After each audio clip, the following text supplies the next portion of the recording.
नमस्कार, very good evening. 9 फरवरी और मैं रिकॉर्ड कर रहा हूँ संडे को weekend analysis. I hope you guys are doing good. आप लोग मज़े में होंगे।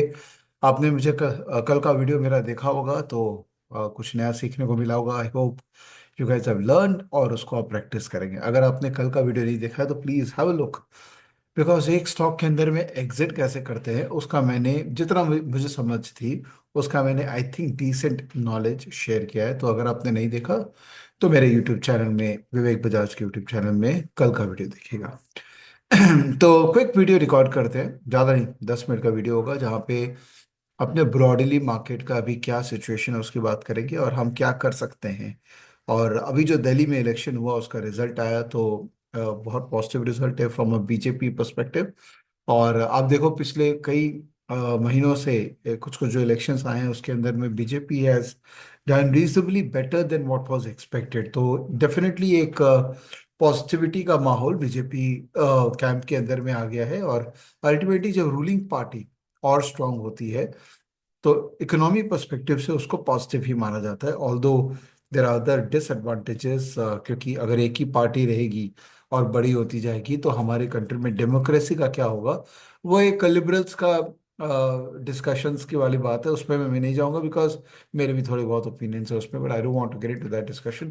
From a market participant perspective obviously ये एक पॉजिटिव चीज है because decision making will become much faster, will remain much faster, और एक स्टेबिलिटी की तरफ इंडिकेशन हमको मिलता है।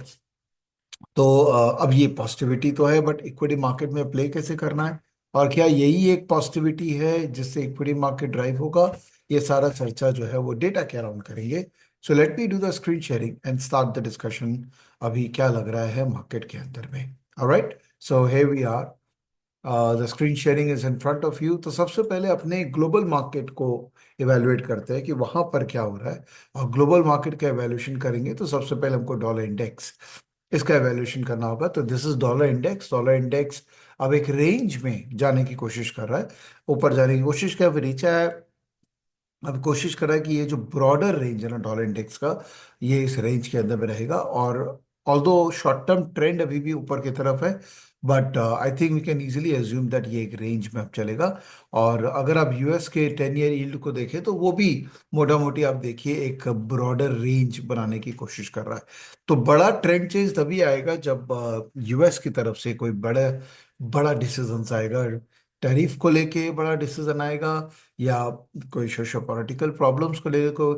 बट अपेरेंटली अब लग रहा है कि कोई बड़ा डिसीजन और आने को वहां पर नहीं है। तो हो सकता है डॉलर जो है और एक रेंज में चले। और डॉलर एक रेंज में चलता है तो फिर सारे मार्केट्स जो है वो फिर अपने खुद के रीजन से चलना चालू हो जाते हैं। जब तक डॉलर में वॉलेटिलिटी होती है मार्केट्स हैव नो ऑप्शन, उनको फॉलो करना ही पड़ेगा डॉलर को। तो इवन दो मार्केट तेज होते हैं, जैसे निफ्टी अब देखिए यहाँ से तेज हुआ, 200 डे मूविंग एवरेज को इसने क्रॉस किया, लेकिन डॉलर ने यहाँ से पलटी मार ली। तो even though Nifty wants to take its own turn, Nifty शायद तेज होना चाहता है, लेकिन जब तक डॉलर उसको सपोर्ट नहीं करेगा तब तक निफ्टी तेज नहीं होगा। और डॉलर सपोर्ट का मतलब ये नहीं कि डॉलर नीचे जा दे, क्रैश कर दे, नहीं। इवन इफ डॉलर एक रेंज में आ जाएगा then it's also okay, that market will respect. तो क्या हमको घनघोर तेजी खेलनी है? वेल, स्वाभाविक सी बात है कि हम अभी भी घनघोर तेजी नहीं खेल सकते हैं मोमेंटम पॉइंट ऑफ व्यू से। बिकॉज निफ्टी अभी भी ये जो चक्रव्यूह है, ये 200 ईएमए वाला, इसके अंदर में ही अटका पड़ा है। तो we are definitely not going to do all in. वैसे मैं दोस्तों बार बार आपको ये बात बोलता हूँ ना, 200 मूविंग एवरेज, इसका अर्थ ये नहीं है कि आप 200 मूविंग एवरेज के ऊपर गया तो आप ले लीजिए और 200 मूविंग एवरेज के नीचे चला गया तो बेच दीजिए। नहीं नहीं नहीं नहीं। 200 मूविंग एवरेज का सिग्निफिकेंस मैंने अपने लिए ऐसे कर रखा है कि मैं उसको पोजीशन साइजिंग में यूज करता हूँ। जब तक 200 मूविंग एवरेज के नीचे है मार्केट, मेरा पोजीशन ओवरऑल कम है। द मोमेंट 200 मूविंग एवरेज के ऊपर चला जाता है मार्केट, मैं अपना पोजीशन को बिल्ड करना चालू कर देता हूँ। ऐसा नहीं कि मैं सारा पैसा डाल देता हूँ, नहीं, ये बेवकूफ़ी नहीं करता हूँ मैं पोजीशन को बिल्ड करना चालू कर देता हूँ। और पोजीशन तो उन स्टॉक्स में बिल्ड करता हूँ जहां पे अर्निंग का सपोर्ट है, जहां पर मोमेंटम की कंटिन्यूटी का हाई प्रोबेबिलिटी है। अगर वो नहीं होगा तो ऑब्वियसली जैसे मार्केट 200 डे मूविंग एवरेज के नीचे आएगा, वो स्टॉक भी डेफिनेटली स्लो हो जाएगा। तो ये कॉन्सेप्ट को 100% अपने को समझ के रखना है कि इस 200 day moving average is not a line where इसके ऊपर सारा पैसा डाल दो और उसके नीचे सारा पैसा निकाल दो। That doesn't work that way. Alright. तो थोड़ा सा मार्केट ब्रेथ स्टडी भी कर लेते हैं कि ओवरऑल मार्केट के अंदर में अभी ब्रेथ कैसा चल रहा है। Is it a buying breadth, selling breadth? अभी तक तो काफी दिनों से एक सेलिंग ब्रेथ थी, but let me just show you the market breadth. So market breadth Nifty के अंदर में काफी रिकवर कर गया है। इनफैक्ट निफ्टी और निफ्टी 500 दोनों के अंदर में काफी रिकवर कर गया है। So market is basically now in a neutral zone. जो ओवरसोल्ड मार्केट हो गया था यहाँ पे, जब मार्केट 22,900 22,800 के करीब था, now market has come back to 23,500 and it has done fair bit of time based correction and it is now into a neutral zone। Neutral zone का मतलब ये हुआ कि मार्केट और गिर सकता है अगर उसको गिरना हुआ। अगर डॉलर ऊपर जाएगा तो मार्केट गिर जाएगा, और अगर डॉलर नीचे जाएगा या वहीं रहेगा तो मार्केट बढ़ जाएगा। तो I hope this is absolutely clear कि मार्केट का ब्रेथ में अभी कोई भी जोन नहीं है। इट्स कोई भी एक्सट्रीम जोन नहीं है। Market is pretty much in a neutral zone. In fact अगर हम निफ्टी 500 को देखें तो अभी भी medium term point of view से लाली है। तो हाई चांस है कि मार्केट रिकवर ही करे, but not very very confident about that recovery. तो अब डिस्कशन को वहां डालते हैं कि अगर सपोज आपको मार्केट में स्टॉक्स के अंदर में मोमेंटम बिल्ड कर काम करना है, तो जैसा कि मैंने कहा कि अर्निंग वाले जो स्टॉक्स है उन पे ही खासम खास फोकस होना चाहिए। और मार्केट में ऑलरेडी अर्निंग का मोमेंटम है, कई स्टॉक्स में कई सेक्टर्स में मोमेंटम है। इनफैक्ट अगर मैं सेक्टर एनालिसिस देखूं यहाँ पे जिसमें अर्निंग्स है, तो कंज्यूमर ड्यूरेबल्स में 43% ईयर ऑन ईयर ग्रोथ है। डायमंड ज्वेलरी में 34% है। शिप बिल्डिंग में 28%। So there are enough sectors now जहां पर एक डिसेंट अर्निंग ग्रोथ का मोमेंटम दिख रहा है। तो इसमें से कौन से सेक्टर पे काम करना है, कौन से स्टॉक में काम करना है? वेल, या तो आप यहां से अंदर जाके आप देख सकते हैं कि कौन कौन से स्टॉक्स में अच्छा अर्निंग है, and then you can look at the breadth of overall this sector. And if you feel the breadth is positive, which looks like अब ब्रेथ वापस रिकवर करने को है, तो इस पे जिस स्टॉक के अंदर में टेक्निकली मोमेंटम हाई है, जो कि मैं इस तरह से देखता हूं कि जिस स्टॉक में सारे मूविंग एवरेज के ऊपर ट्रेड कर रहा है, जो स्टॉक जैसे ब्लू स्टार है, जैसे पीजी इलेक्ट्रोप्लास्ट है, ये सब जो स्टॉक्स है, अंबर है, इन सब में टेक्निकल मोमेंटम है, तो आप मोमेंटम प्ले कर सकते हैं विद स्टॉप लॉस। मोमेंटम कभी भी नेकेड नहीं प्ले करना चाहिए। It is always with stop loss. या दूसरा ऑप्शन है जो किसी कॉम्बिनेशन स्कैन मैंने बना रखा है, फीपा। यू नो दिस कॉम्बिनेशन स्कैन बड़ा प्यारा कॉम्बिनेशन स्कैन है। ये वो स्टॉक है जो अपने 52 वीक हाई जोन में है, जिनमें फंडामेंटली रीजन है कि ये 52 वीक हाई जोन में है। तो ये सारे जो स्टॉक्स है, इनको आप देख सकते हैं। यहाँ पर मैंने एक फिल्टर ऐड किया है कि केवल वही स्टॉक मुझे दिखाए जिनके रिजल्ट्स करंट पीरियड में आ चुके हैं। तो इसको मैंने सिलेक्ट कर लिया। तो ये स्टॉक्स है जिनमें रिजल्ट्स करंट पीरियड में आ चुके हैं। तो Info Edge, Lemon Tree, Radico, Khaitan, ये तो परफेक्ट मैच है। अब ऐसा नहीं है कि ये स्टॉक है तो इसके अंदर में हम मंडे को पूरा पैसा डाल देंगे, नहीं।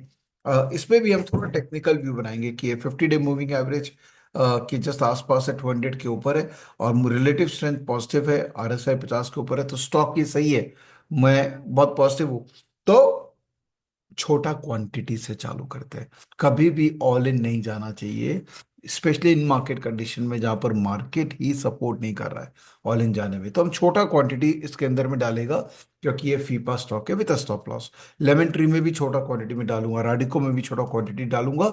अगर मेरा टेक्निकल पैरामीटर पे जो मेरा खुद का फ्रेमवर्क है, इसमें ये स्टॉक सेटिस्फाई होता है। जैसे राडिको के अंदर में मेरा अभी ये स्टॉक 50 डे मूविंग एवरेज के नीचे चल रहा है, 200 के ऊपर चल रहा है, बहुत अच्छी बात है। और आर एस जीरो है, आर एस आई करीबन चल, तो मैं प्रोबेबली एक बार वेट कर लूंगा कि ये 50 डे मूविंग एवरेज के ऊपर चला जाए। सिमिलरली इस पे से भी मैं वो स्टॉक्स निकालूंगा जो अपने हाई जोन पे है, जिनको देखा जा सकता है, जैसे बजाज होल्डिंग है, ये अपने हाई जोन पे है। मेरे लिए हाई जोन बहुत इंपॉर्टेंट है, बिकॉज वहीं पर ही स्ट्रेंथ है। अब देखिए ये स्टॉक बड़ा अच्छा है, इसमें आर एस भी काफी दिनों से पॉजिटिव, आर एस आई भी 50 के ऊपर है, और ये अपने 50 डे मूविंग एवरेज के ऊपर चल रहा है। तो यहाँ मैं छोटा क्वांटिटी ऐड कर सकता हूँ। राइट। भारत इलेक्ट्रॉनिक अगर मैं इसके अंदर चलूँ, तो ये स्टॉक के अंदर में भी चार्ट अगर अपने खोलें, तो क्या ये स्टॉक अपने 200 के ऊपर है बट 50 के नीचे है, और आर एस जीरो है। ये भी मैं वेट करूंगा जब तक ये स्टॉक 50 डे मूविंग एवरेज के ऊपर नहीं चला जाए। बीएसई देखते हैं। ध्यान रखिएगा, these are all momentum trades, these are not long term trades. Momentum खत्म मतलब मैं भी आउट। मोमेंटम जब तक है तब तक मैं कंटिन्यू जैसे बीएससी है, it looks like a very good momentum stocks, the R S is strong, R S I strong and 50 day moving average के ऊपर है, तो इसमें मैं छोटा क्वांटिटी से अटेम्प्ट करूंगा, राइट। अगेन रिपीट कर रहा हूँ, छोटा क्वांटिटी क्यों? क्योंकि मार्केट अभी भी 200 डे मूविंग एवरेज के साथ कबड्डी कबड्डी खेल रहा है, तो I will be very mindful. और जब मार्केट उसके ऊपर जाएगा तब क्वांटिटी में लूंगा, और जैसे जैसे स्टॉक्स में कन्विक्शन वाली ब्रेकआउट्स आएंगे वैसे वैसे उन स्टॉक्स में मैं क्वांटिटी और ऐड करूंगा। जब तक मार्केट इस जोन में है तब तक I don't want to be aggressive in the market. I love my money, even if I have to save that money for being conservative, I am happy to do that. Alright. So दोस्तों, ये था एक छोटा सा video. Thank you ये video देखने के लिए। छोटा ही था, ज़्यादा लंबा नहीं टाना मैंने। और अगर आपको पसंद आया होगा तो डेफिनेटली लाइक कीजिएगा, कमेंट कीजिएगा कि whether you are liking my effort और नॉट। और कल का वीडियो नहीं देखा तो देखिएगा, और बस फेस टू फेस और जितने भी मैं इस तरह से वीडियोस बना रहा हूँ उनको देख के मुझे सपोर्ट करते रहिएगा। Thank you, bye, good night.